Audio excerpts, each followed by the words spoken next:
Alors aujourd'hui un petit cours assez court, assez simple, sur le Pirkei Avot, qui commence ainsi. En fait, le premier chapitre commence par Moshe Kibel Torah Misinaï, Moshe a reçu la Torah au Sinaï, mais juste avant il y a une petite phrase qui est marquée, un petit verset qui est marqué, qui est celui-ci. Kol Israël yesh lahem helek leolam haba. Tout Israël a un droit, un héritage dans le monde futur. Chez Nehemar, Be'amer Kulam Tzadikim, car dans ton peuple, tous sont saints. Leolam Yirashu Aretz. Et pour l'éternité, ils hériteront de la terre. Il y a deux Yud, donc c'est dans le futur. Netzer Matrai, Maaseh Adai Litfaer. Que mes mains ont, la terre que mes mains ont plantée, l'œuvre de mes mains pour glorifier, pour me glorifier, pour représenter la merveille que j'ai faite. Bon. Alors bien sûr, ce petit introduction, elle est annoncée par personne, hein, et la manière dont la Mishnah et cette Mishnah ou introduction à la Mishnah de tout le Maxime des Pères commence, c'est en fait pour dire, quand on met tout Israël, Yesh Lahem, à tout Israël, a en eux, Chelek Leolam Haba, un droit, un héritage au monde futur. Alors nous allons analyser chaque mot. Kol, c'est le tout. Kol, c'est le tout, et ça désigne aussi bien l'assemblée des prêtres que l'assemblée d'Israël. L'assemblée des prêtres qui est issue de la tribu de Lévi, que l'assemblée d'Israël, mais c'est aussi, on pourrait dire par extension, le monde entier, puisque toute la terre, tous les êtres humains sont sortis d'un seul homme à l'origine. Et le but, c'est de réarriver à cette unité, c'est l'idéal messianique, l'espoir messianique. Et puis, finalement, on y arrivera. C'est marqué dans la Torah qu'on y arrivera, donc on y arrivera. Envers et contre tous. Et puis, c'est marqué, le fait que ce soit marqué Kol Israël, ça veut dire tout et Israël. Ça, dans la Galoute, on lisait comme ça. Kol Israël, tout Israël, tous les membres d'Israël, ils ont un droit au monde futur. Mais, en réalité, quand on lit ça, en termes de délivrance, eh bien, le Kol Israël se lit d'une autre lecture. La totalité du monde, de l'univers, le Kol, tous les peuples sont Israël, parce que à partir du moment où ils croiront tous en un seul Dieu, et ça arrivera un jour, eh bien, Yesh Lahem, ils ont, à ce moment-là, un Yesh, c'est-à-dire un héritage pour le monde futur, et cet héritage est fait par les Kohanim, grâce aux Kohanim, puisque les guides ou les prêtres vont enseigner. Or le Kohen, la valeur numérique de Kohen est Lahem, c'est lui qui leur délivre l'enseignement. Le Messie sera appelé Kohen selon l'ordre de Melchizedek, et on a évidemment toute l'assemblée d'Israël, ou des premiers qui prendront conscience de cette unité et de cette mission avec rectitude, eh bien ils vont être les guides des peuples, et c'est eux qui vont être un peu on pourrait dire les guides, un peu comme des prêtres, les nouveaux prêtres, pour toutes les nations. Chelek leolam haba, ils auront tous un héritage pour le monde futur. Chez Nehemar, car il dit, dans ton peuple, parce qu'à ce moment-là, tout l'univers entier, toute la terre entière sera appelée le peuple de Dieu. Il n'y aura plus d'un seul peuple, il n'y aura plus des peuples, mais il n'y aura qu'un seul peuple. Ça ne veut pas dire on se met standard, on force les gens ou quoi que ce soit, pas du tout, au contraire. Chacun aura son autonomie, sa manière de voir, gardera son point de vue, mais de par la rectitude et la position ouverte qu'il pourrait avoir vis-à-vis même de sa tradition, comme la reconnaissant aussi quelque part sortie de la Torah, parce que tout est sorti de la Torah, ça c'est clair et net, c'est avec la Torah que le monde a été créé, donc même s'il y a du Tao, du Zen ou quoi que ce soit comme tradition, c'est sorti de la Torah, c'est de la sagesse de la Torah à l'origine, hein. Simplement c'est transformé après, mais à l'origine c'est de la Torah. Donc Kulam, tzadikim, car tous sont tzadikim, ils seront tous justes. Et les Olam, pour l'éternité, ils hériteront de la terre, mais là la terre que j'ai plantée de mes mains, c'est-à-dire la terre plantée de ses mains, c'est Israël en bas, mais c'est l'Israël d'en haut, et cet Israël d'en haut, il siège dans on pourrait dire le Éden suprême, le Gan Éden suprême, dans le jardin de l'Éden suprême, c'est le centre de ce jardin. Voilà. Et donc, Maaseh Yadai, car c'est l'œuvre de mes mains, l'Itfer, pour l'embellir. Or, Yadai aussi, ici, l'œuvre de mes mains, c'est la valeur numérique d'un terme qui va désigner le Malchut, hein, qui a 24 maisons de jugement, hein, et en même temps, ces 24 maisons de jugement sont liées aux 24 permutations du nom de Adonai, qui est le nom de la seigneurie attribuée au monde du Malchut, c'est-à-dire au monde psychophysique, qui ne trouvera son accomplissement que au temps du Messie, fils de David, qui s'appelle Ben David, avec Yud, ce qui fait Dalet, Vav, Yud, Dalet, 24 en valeur numérique. Ça veut dire que là, les jugements des tribunaux seront révoqués par la grandeur de la miséricorde, et ces jugements seront révoqués parce que les chassadim ou les bontés vont primer sur les dinim, parce que on trouvera le langage du cœur, et les humains vont commencer à se comprendre et s'aimer et communiquer, et arrêter de se juger les uns les autres, surtout avec des préavis de jugement. Et ne pas écouter ceux qui donnent automatiquement des préavis de jugement, parce que c'est la clé de la chute dans les ténèbres. Voilà, donc on a fait le bilan avec la première Mishnah. Le mot Chelek, qui veut dire héritage dans le monde futur, fait en valeur numérique 138, et la valeur numérique 138 est celle de Nafah. Il a insufflé en l'homme une âme de vie. Nafah en fait en valeur numérique 138 aussi. Or ce 138, c'est ça le Chelek, c'est ça l'héritage, cette âme-là qui a été insufflée par Dieu, par le souffle de Elohim Hayim, qui a insufflé à l'homme un souffle qui va devenir le souffle du souffle, n'est-ce pas? Eh bien, cette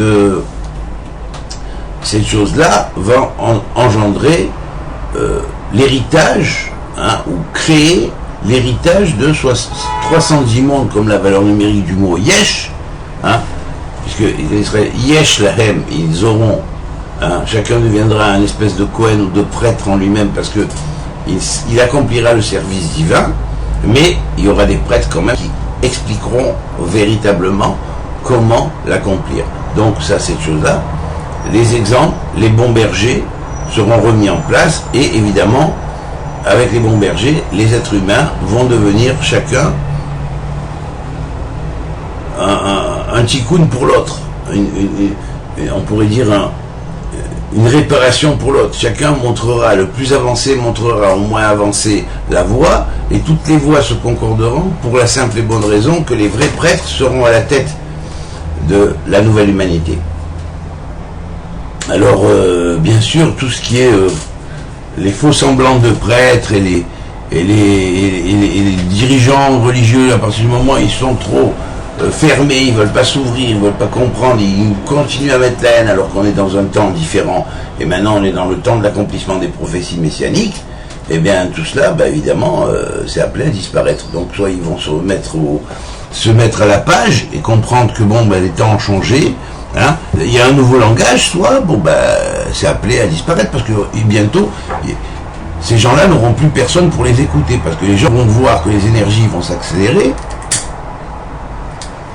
que Dieu veut ouvrir dans l'âme le chélek qu'il a donné, qu'il a mis dans l'homme, qui est appelé à un temps donné à se manifester, à se réaliser, eh bien, ben évidemment, si on ne s'adapte pas, c'est fini, quoi. L'énergie accélère de plus en plus, et puis, bon, on rentre dans un nouveau monde. On rentre dans un nouveau monde, c'est clair et net, on appelle ça Rêve les Mashiach, les douleurs de l'enfantement messianique, c'est comme un enfantement, hein. Donc c'est clair et net, on passe un nouveau monde. Ce passage, il se fait consciemment ou inconsciemment, ou moins consciemment, ou très consciemment, mais il est obligé de se faire, et on est dans les temps où il se fait. Alors, bien sûr, quand on prend le mot Chélek 138, on sait que, bon,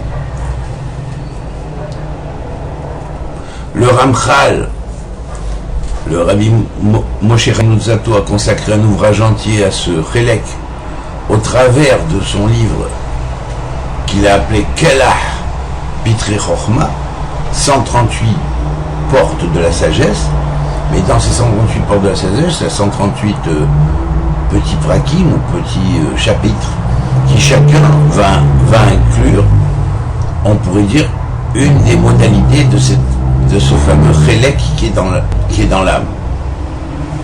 Vous voyez, donc ce chélek qui est dans l'âme, ce développement du chélek qui est dans l'âme, il y a un kabbaliste qui l'a traité complètement à fond, c'est Rabbi Moshe Ranutzato, avec ses 138 Kalah Pitrei Chochma, qui est une permutation du mot chélek. Vous voyez.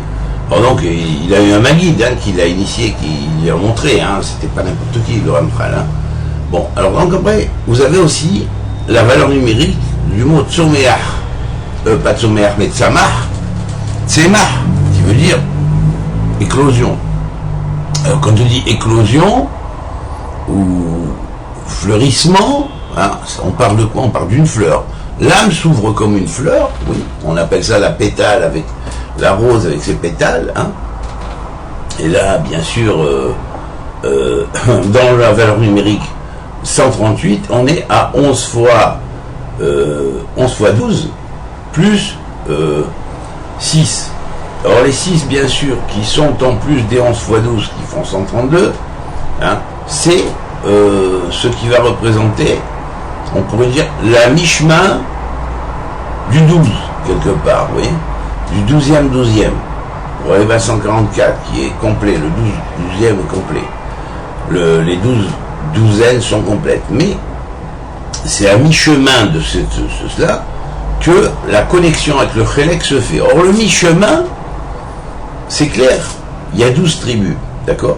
Il y a 11 tribus, soit la tribu de Yehuda et les 10 tribus qui ont été dispersées, et puis il y a une 12e tribu qui, elle, a été séparée en 2 demi-tribus, qu'on a appelée la demi-tribu de Benjamin, qui est partie avec la tribu de Juda, qui a formé le judaïsme, et la demi-tribu de Benjamin, qui est partie avec les 10 tribus et qui s'est exilée dans le monde.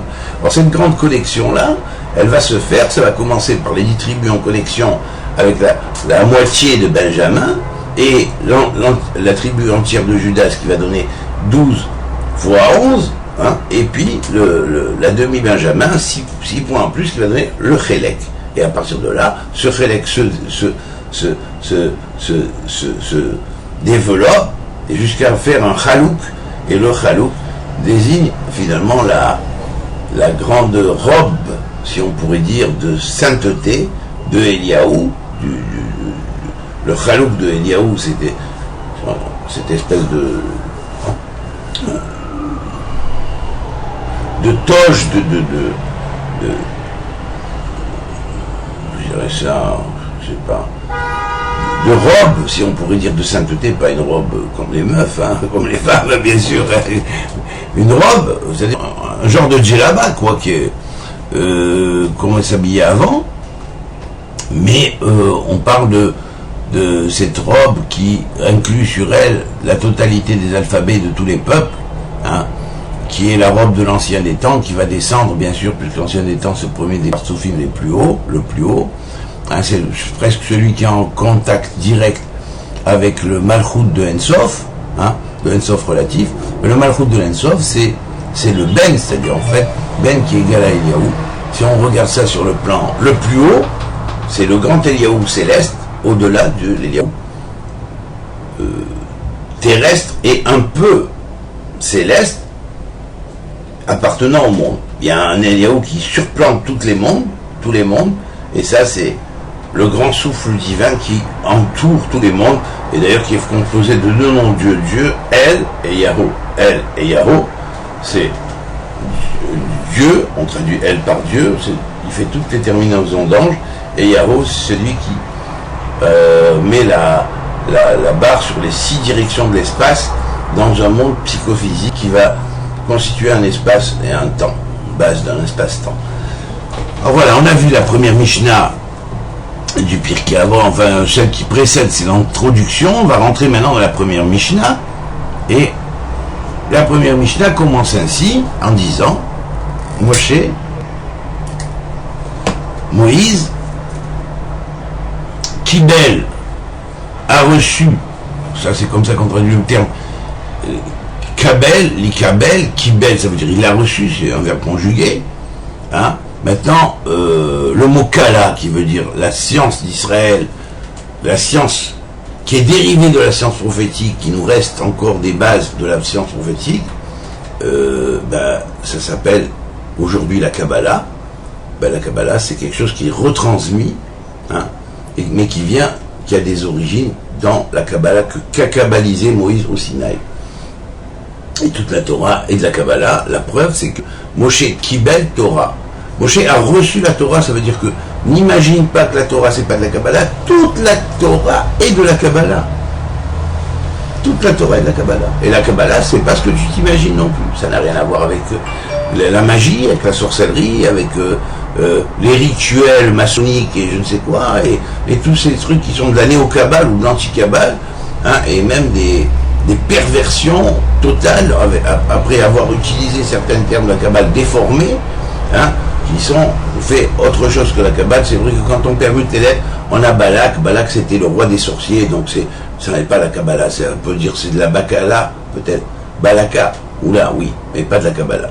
Voilà, donc ça contient les mêmes lettres, mais le tsirouf, l'arrangement des lettres est différent, et elle a plus de relation avec Balak qu'avec Kabbale. Voilà, donc il a reçu cette Kabbale ou au Sinaï. Donc autrement dit, on pourrait dire comme ça, il a kabbalisé la Torah, il a introduit dans l'histoire, hein, cette science qui est l'éternel à l'intérieur de l'histoire. Donc il l'a kabbalisé quelque part, il s'est habillé de la Kabbale. Missinaï, Sera et Yoshua, il a transmis à Yosué. Alors le terme Sera veut dire, bon bien sûr, quand on permute les lettres, on a Messer. Messer c'est Hermès, hein. Hermès c'est l'hermétisme, c'est la clé de l'hermétisme. C'est-à-dire qu'ils l'ont rendu hermétique, ils l'ont rendu un peu plus facile à la compréhension, en la rendant un peu plus peut-être philosophique, hein, et de façon à pouvoir transmettre ces choses-là, que le peuple puisse entendre et comprendre, parce que si c'était de la Kabbalah directe, sur le plan premier, il ne la comprendrait pas. Simplement, on passe par la Messera, qui est la transmission, la tradition, la transmission et la tradition, et avec l'adaptation de ce qui est très très très spirituel à un niveau compréhensible, en utilisant de la symbolique, de l'allégorie, de la comment dirais-je, des contes, des récits qui permettent à l'homme qui approfondit, quand il s'initie plus, de comprendre ce qui se passe et ce qu'il y a derrière le texte lui-même. Voilà. Et donc, on a deux personnages qui sont énumérés, c'est Moshe et Yehoshua. Alors bien sûr, j'avais dit que dans le Pirkei Avot, il y avait 72 noms qui sont énumérés, incluant Josué et Moïse et Josué. Le premier, c'est Moïse, et le deuxième, c'est Josué. Alors ces deux-là, ils vont avoir une relation directe avec les deux grands noms du Shem Meforach, qui sont reliés au premier nom parmi le secteur qu'on appellerait du bélier, hein, c'est-à-dire le secteur du bélier qui est lié au nom de Yud, He, Vav, He, bien sûr, et qui se prononce Yi, Ha, Ve et Ha par la suite. Donc cela signifie, on ne le prononce pas, on ne doit que le prononcer mentalement, il veut dire Yismehu, c'est un anagramme de Yismehu, se réjouiront Hashamaim les cieux, et s'exaltera Vetagel Haaretz, et elle émanera une onde d'exaltation la terre, une vague onde d'exaltation la terre. Or, bien sûr, à l'intérieur de ce nom-là, qui est relié directement à tout le signe du Talé, qui est le bélier, et au mois de Nissan, qui est le premier des mois correspondant dans le nom hébraïque du mois, enfin chaldéo-hébraïque du mois, eh bien on va voir que il contient 6 zones pour 6 noms parmi les noms du Shem Mephorash, et les 2 premiers donc vont être placés sur le premier décan, c'est-à-dire à 5 degrés du premier décan, et de 5 à 10 degrés du premier décan. Alors ces 2 noms-là, c'est Vav, He, Vav, et le nom de Yud, Lamed, Yud. Alors bien sûr, hein, en quoi le Vav, He, Vav est relié à Moshe, hein, Kibel Torah Messinaï, parce que c'est le nom par lequel même la Kabbalah s'officialise et rentre dans l'univers. Et quand la Kabbalah rentre dans l'univers, elle rentre par 32 voies, et quand elle rentre par 32 voies, elle construit l'espace-temps. Il n'y avait pas d'espace, il n'y avait pas de temps, il y avait un chaos technique, hein, où tous les temps, tous les espaces étaient mélangés, et dans ce grand chaos technique, la Kabbalah entre avec ses 32 voies de sagesse, et elle ordonne les temps et les espaces, et ça c'est le premier Shem qui va faire, le premier nom qui va faire cette chose-là, qui va s'appeler Vav, He, Vav, hein, et ce premier nom est à la fois une racine symbolisant que le monde, la révélation de Dieu dans le monde est officielle dans le space-temps présent, car la lettre Vav redoublée là ici, elle vraiment l'officialise le présent, plus que les 3 temps, hein, je veux dire que les 3 temps sont présents ici, dans le Vav et Vav. Alors dans ce nom-là, bien sûr, on sait que son anagramme c'est Vav, Ve'ad, Va'ed, Atov, Ve'ad Atov, Va'adeni, hein, et jusqu'au au bien, et en même temps tu seras le témoin du bien, et tu me donneras la possibilité d'être éternel, de me rajouter des jours. Bon, ben ça c'est l'anagramme, mais quand on voit, il y a d'autres anagrammes aussi, et un des anagrammes grande clé que j'ai trouvé, c'est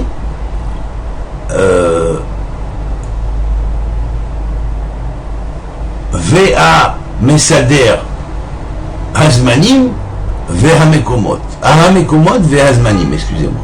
Et celui qui arrange, qui met en ordre les espaces et les temps. Les espaces sont avant les temps, pour quelle raison? Parce que le temps est nombre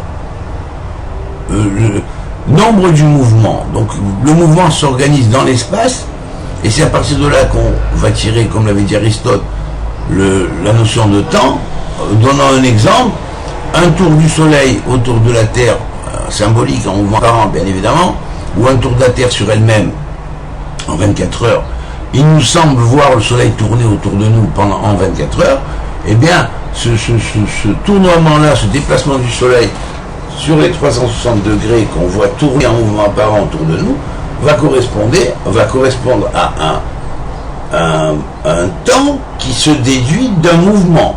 Vous comprenez? De même que si on dit que l'année sur Mars c'est de 2 ans, hein, sur la Terre c'est de 1 an, sur bon, le Soleil c'est il y a 1 an aussi, hein, son cycle, et sur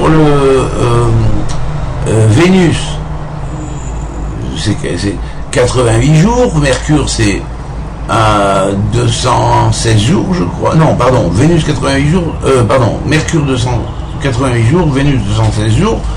Alors tous ces nombres sont clés, mais on va voir que ensuite on monte, on va à Mars, c'est 2 ans, le tour, donc c'est relatif, vous voyez. Le tour de Mars autour du Soleil va faire paraître que le Soleil tourne autour de Mars quand on est sur Mars, et donc l'année martienne est de 2 ans, l'année solaire est d'1 an. Oui. Après, si on monte plus haut, on va à Jupiter, et bien évidemment, l'année jupitérienne paraît être de 12 ans, ouais. Et en fonction du mouvement de Jupiter autour du Soleil en 12 ans. Et puis l'année saturnienne est de 30 ans, 29 sur 30 ans, parce que le tour de Saturne autour du Soleil se fait en 30 ans, environ 29-30 ans. Et puis après, vous avez bien sûr Uranus qui se fait son tour en 84 ans, hein, donc son année c'est 84 ans, puis l'année, l'année neptunienne est de 165 ans, et quand on monte plus haut, l'année plutonienne, et on finit le système solaire totalement, avec les 3 planètes supérieures et les 7 planètes inférieures, enfin les 7 planètes et luminaires, hein, bien sûr. Bon, et bien là, on va avec 248 ans. Alors 248 ans, bien sûr, ça nous rappelle quelque chose. 248 ans, 248 c'est les mitzvot.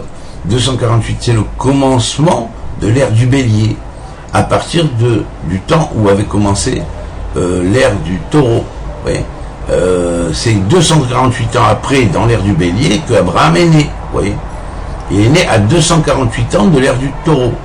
Alors c'est curieux quand même qu'Abraham a été choisi, et que de lui est sorti Israël, et que Israël fait en valeur numérique la totalité des temps des planètes, tous additionnés les uns aux autres, on obtient 541, qui est la valeur numérique d'Israël. Et là, je vais vous dire, je dois cette information à mon ami Eric, hein, dit Erictus, ou pseudo-Erictus sur Skype, dont j'ai énormément apprécié le calcul. Voilà, c'est quelque chose de magnifique. Voilà. Alors j'explique quelle est la relation entre ça et ça. Ben, la relation est claire. Et quand on voit la première Mishnah du Pirkei Avot, on comprend mieux. Enfin, l'introduction à la Mishnah du Pirkei Avot, on comprend mieux.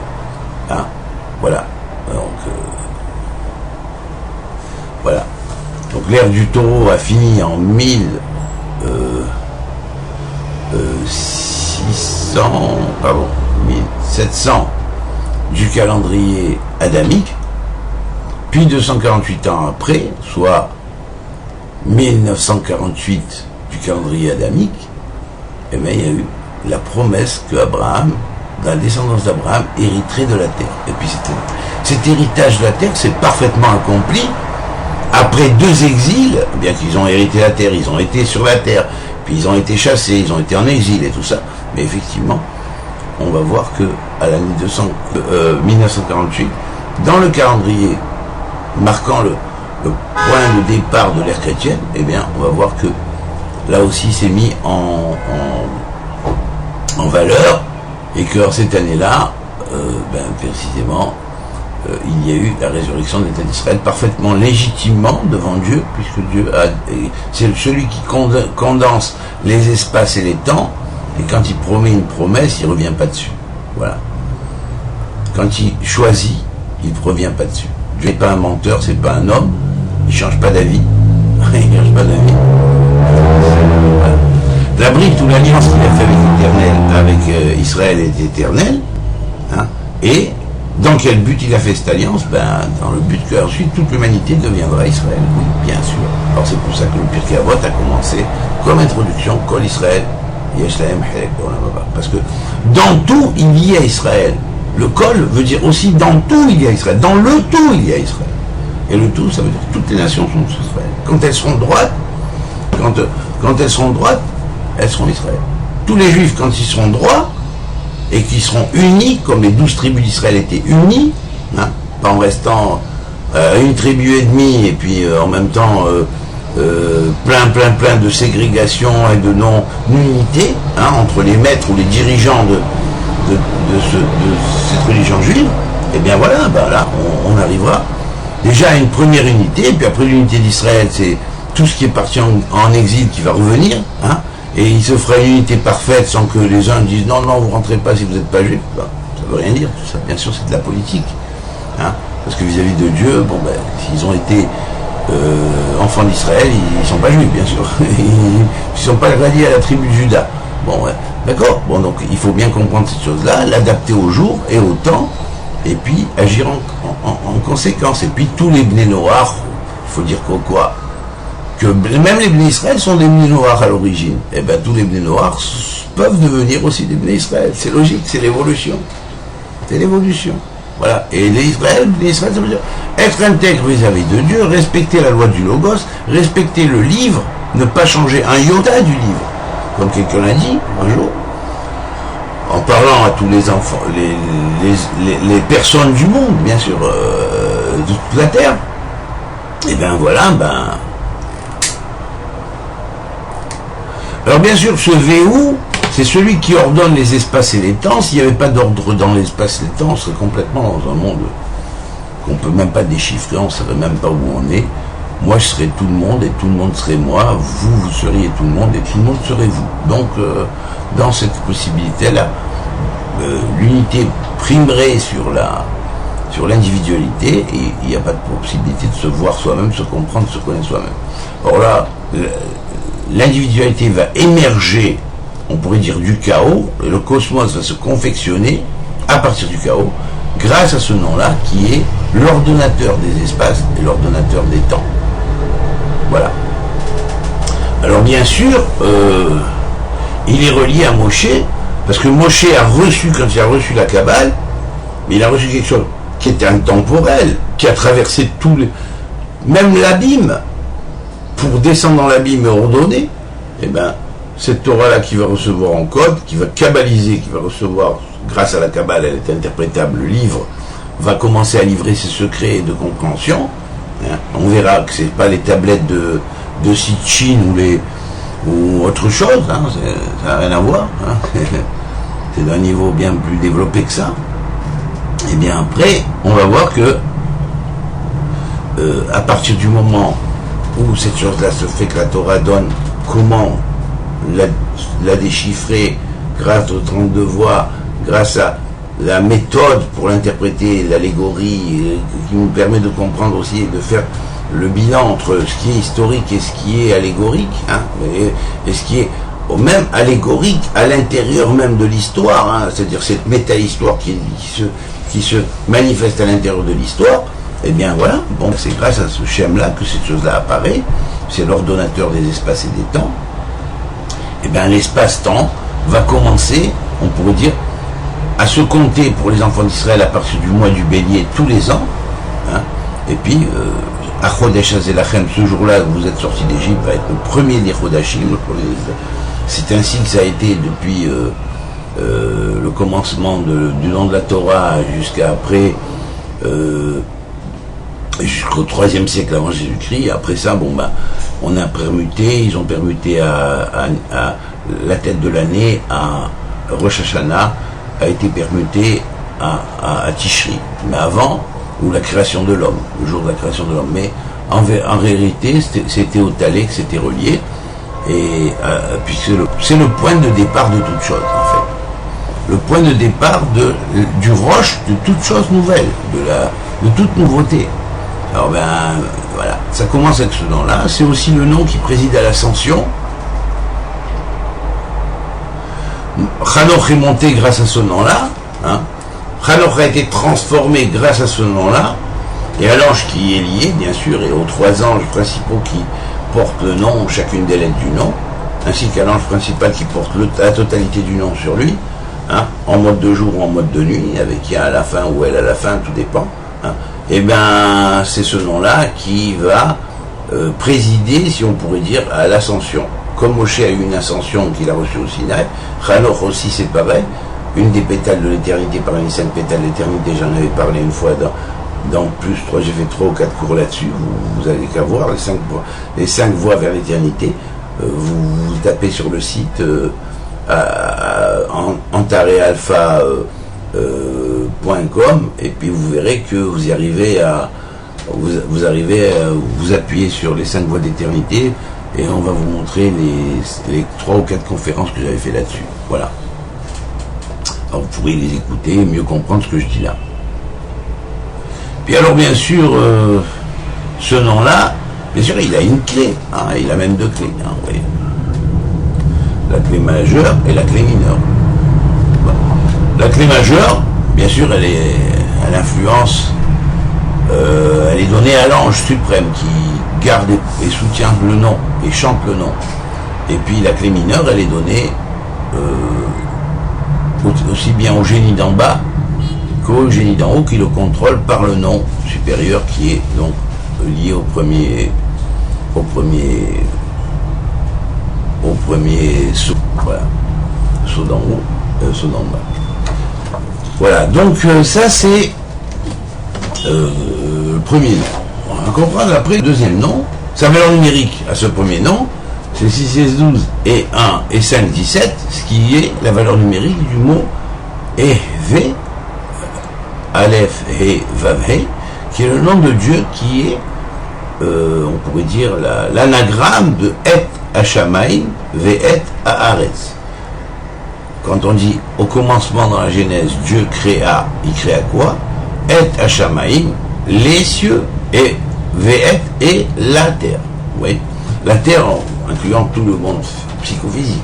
Donc, à travers de les cieux et la terre, nous avons un nom de Dieu qui se dégage et qui a fait dégager, on pourrait dire, les cieux de la terre et qui a mis les terres en bas, les cieux en haut, les cieux représentant de l'esprit et de la spiritualité, alors que la terre symbolise le monde psychophysique, mais aussi, aussi bien à l'intérieur de ce qu'on appelle la terre ou le monde physique, il y a aussi ce qu'on appelle les cieux, c'est-à-dire l'espace intersidéral, par rapport aux planètes qui vont représenter la Terre, et encore plus les planètes exoplanètes, c'est-à-dire des planètes qui pourraient être éventuellement comme la Terre dans un point ou un autre de l'univers. Voilà.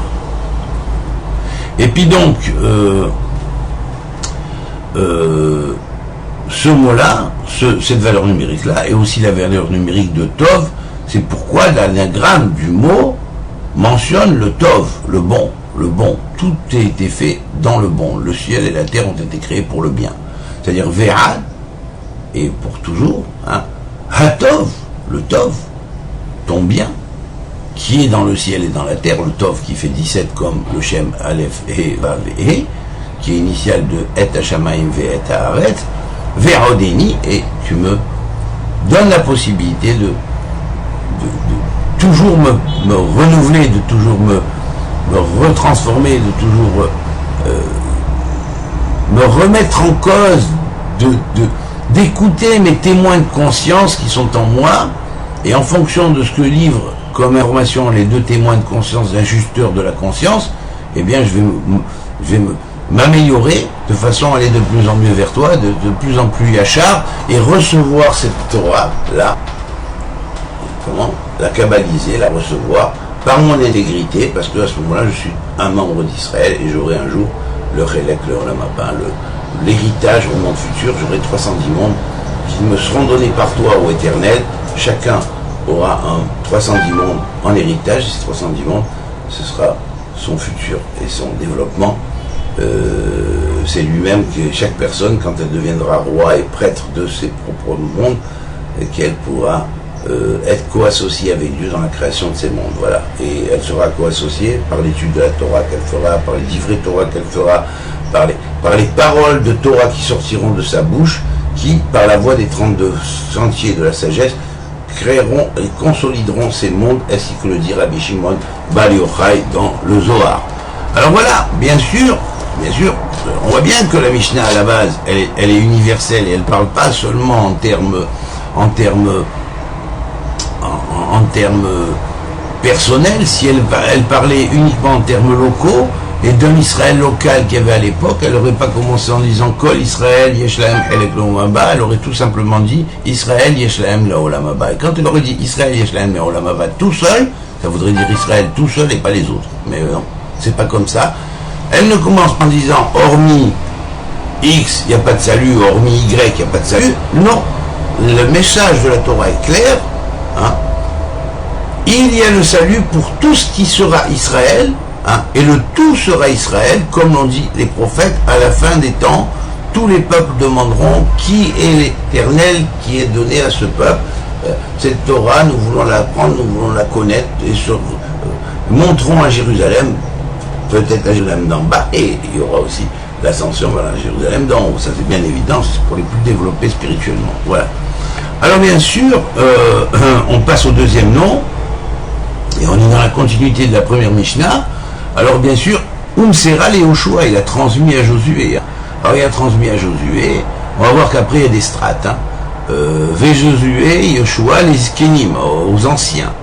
Alors là, les anciens, c'est pas n'importe qui, c'est les anciens sages, hein, c'est la deuxième caste. Il y a les prêtres qui sont tout au-dessus, et les prêtres c'est Moïse et Aaron, hein, bien sûr, même si Aaron n'est pas mentionné ici, ils vont en pair, hein, et Moïse est un peu le grand prêtre aussi, mais pas le grand prêtre faisant l'office, il est le grand prêtre direct, dans le contact direct avec Dieu, alors qu'Aaron, son frère, va être le grand prêtre qui lui va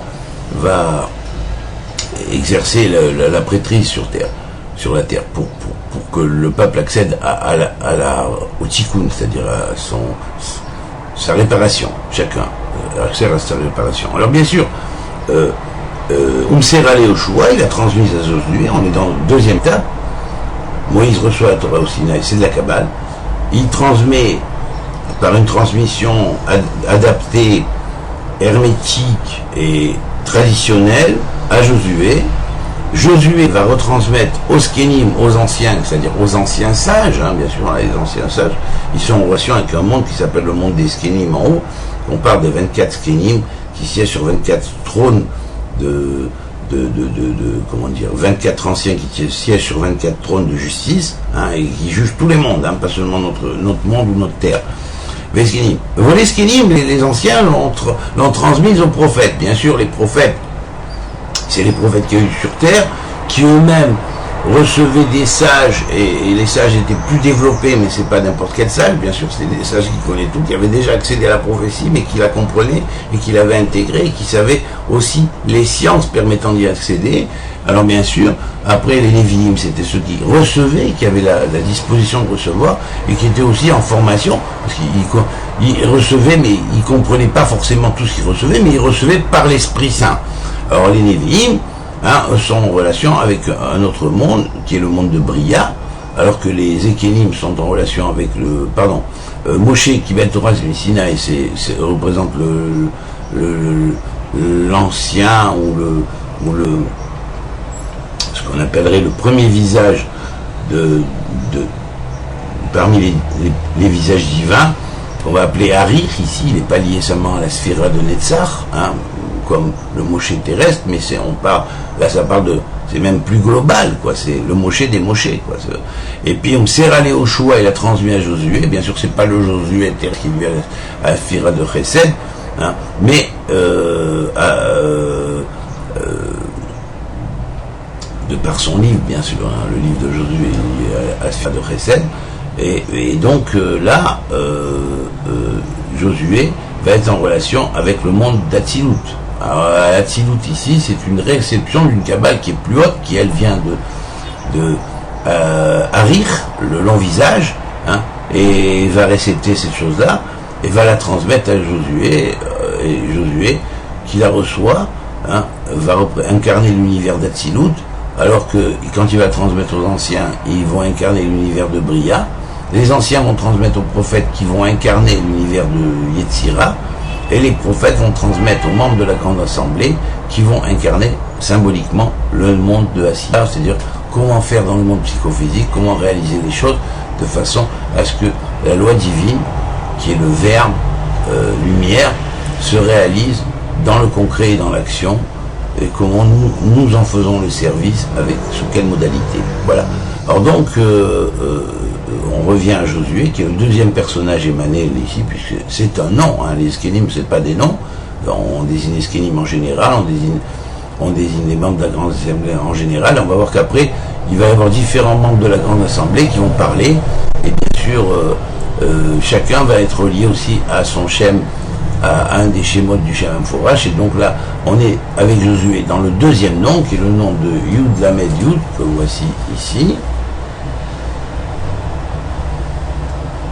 Yud, Lamed, Yud, vous voyez, voilà. Et donc, son anagramme est, bien sûr, il est aussi sous le même nom, commandant, le Yud qui avait commandant le bélier, mais il commande la deuxième partie du premier décan, alors, les 10 premiers jours du bélier, et donc, c'est Yishuatecha, Lahad, Yetzeruni. C'est-à-dire que ta délivrance pour l'éternité m'a formé. Vous voyez. Alors ça c'est l'anagramme de ce nom-là, qui fait 50 en valeur numérique et qui désigne aussi les 50 portes de l'intelligence et la manière de comprendre les 50 portes de l'intelligence. Alors maintenant, si on rentre dans la structure du Shem lui-même, hein, ces schémotes-là, ils vont revenir 5 fois. Hein. Bon. Alors bien sûr, 5 fois 112 égale 360. Hein. C'est vrai que chacun des schémotes a 5 degrés, mais aussi il y a un tour qui se fait des 72 premiers, puis 72 deuxièmes répétés, 72 troisièmes répétés, 72 quatrièmes et 72 cinquièmes, ce qui va faire que chaque ange va réapparaître 5 fois sur le tour du zodiaque, en séparant degré par degré. Cependant, chacun des 72 va avoir une zone de 5 degrés à lui, et dans lequel celui qui commande la zone de 5 degrés est, comment dire, le boss, si on pourrait dire, hein, des 5 autres qui sont, eux, placés sur les degrés. Alors, bien sûr, dans les hiérarchies, le premier nom est lié au Keter de Bina, alors que le deuxième nom est lié au Keter du Chesed. Voilà. Alors, le Keter de la Bina, c'est la couronne de la Bina, hein, c'est l'archéométrie suprême, hein, c'est l'archéographie, l'archéométrie suprême, c'est la science des lettres suprêmes qui construit, mais d'après un plan de Kabbale très très très élevé, et qui donne à chaque lettre sa matrice, et qui constitue, grâce à ces matrices-là, les espaces-temps qui vont se créer, aussi bien notre espace-temps à nous que celui des espaces-temps qui sont au-delà de la 4e dimension. Voilà. Donc, puisqu'on sait que un espace se constitue de 3 dimensions, longueur, largeur, hauteur, et qu'en fait il y aura 6 directions, le devant, derrière, la droite, la gauche, le haut et le bas. Ça veut dire qu'il y a 6 directions dans un monde tridimensionnel, mais bien évidemment il y a une 4e dimension qui va être symboliquement le temps, qui va ressortir du mouvement de ce monde, de cet espace, bien sûr, parce que le temps est nombre du mouvement, comme le dirait Aristote, et qui ne s'était pas trompé. Et bien sûr, après, va dire quoi? Que, bien évidemment, on va dire quoi? C'est-à-dire que lorsque l'espace-temps se met en place, hein, et que le temps, en tant que 4e dimension, s'ouvre sur une 5e dimension qui est le contrôle du temps, ben, le contrôle du temps, c'est ce qui contrôle symboliquement les différents espaces-temps existants dans notre dimension. Voilà. Alors là, bien sûr, hein, on est dans la Kabbale du futur, hein, bien sûr. Voilà. L'humanité à l'heure actuelle n'est certainement pas apte comment dire, à diriger cela. Bien sûr, il faut qu'elle apprenne, il faut qu'elle se développe et tout. Mais un jour, elle comprendra que bon, ben, il existe aussi d'autres espaces-temps et que ces autres espaces-temps, elles sont au niveau d'une 5e dimension qui contrôle tous ces espaces-temps qui sont des dimensions 1, 2, 3, 4, 1, 2, 3, 4, 1, 2, 3, 4, 1, 2, 3, 4, et il y en a partout, tout. Voilà. Maintenant, dans cette 5e dimension, bien sûr, on pourrait dire une chose, c'est que des mondes à plusieurs dimensions existent, voilà. Et plus que 5 même, voilà. Mais c'est toujours intégré dans cette 5e dimension en réalité. Voilà. Alors bien sûr, le premier nom se dit Vav, Va, Ke, Va, hein, et là il va être lié donc à Keter de Bina, et le deuxième à Keter du Chesed. Chesed, on sait que c'est quand Dieu dévoile ses noms, hein. Quand Dieu dévoile ses noms, il diffuse ses noms à la création, de façon à ce que les créatures aient la vision de ces noms, et par ces noms comprennent comment il a fait les mondes. Alors bien sûr, c'est de la contemplation, c'est pas le but de la création du monde a été fait pour le dévoilement des noms de Dieu, noms qui sont un avec lui. Puisque c'est pour ça qu'on dit que tous les noms sont inclus finalement dans un seul nom, on forme tous un nom de Dieu, et toute la Torah est un nom de Dieu aussi, et on dit quoi? On va dire que le Passouk dit Hachem Ehad, l'Éternel est un, ou Shemo Ehad, et son nom est un. Ça veut dire que n'allez pas croire que c'est séparé. Bon, nous on dit le nom de Dieu comme ça, avec notre bouche, bon, on comprend ça comme ça, mais si un ange le disait avec la même, avec son énergie, eh bien le nom produirait un effet autre. Et que si Dieu le dit, il met en place les mondes en fonction de la prononciation de ses noms. Voilà, bon ben là, ça c'est, voilà. Et en fonction des lettres aussi qui sont dans chaque alphabet, dans tout cet alphabet, ces alphabets là qui sont dans l'univers. Voilà. Alors le Yali, c'est d'avoir l'intelligence de comprendre cette chose-là. Et cette intelligence, elle est précédée d'abord par la Bina du Keter qui nous apprend l'ordre avec le Shem premier, le Vav et Vav. Et le deuxième Shem, après, peut rentrer dans les 50 portes de la Bina, de l'intelligence, et comprendre progressivement les merveilles que Dieu a fait. Voilà. Alors bien sûr, vous voyez que le Shem Yud, Lamed, Yud, il est formé avec la plus petite lettre au début de tout l'alphabet hébraïque, Ashurite, on appelle l'Ashurite, et le Lamed est la plus grande, la deuxième lettre qui est au milieu est la plus grande de toutes les lettres, et elle dépasse d'une tête toutes les autres, si on pourrait dire.